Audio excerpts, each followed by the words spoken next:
tell the listeners a little bit of like what typically you look for in a turnaround candidate as an investor. It's it's a part of it's undescribable, right? Kind of like an architect goes into a house and knows if it has good bones. That, good customers, blue chip customers certainly stand out.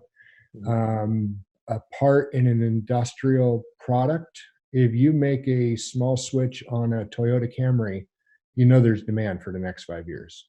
If you make anything on a shelf in any retail store, they really don't need you tomorrow. They can run their store just fine without your stuff or somebody else's version of yours. But if you have an engineered part on something other than maybe a 737, you're probably doing pretty good. So, you look at that and then leverage. Who are your customers? Who are your vendors?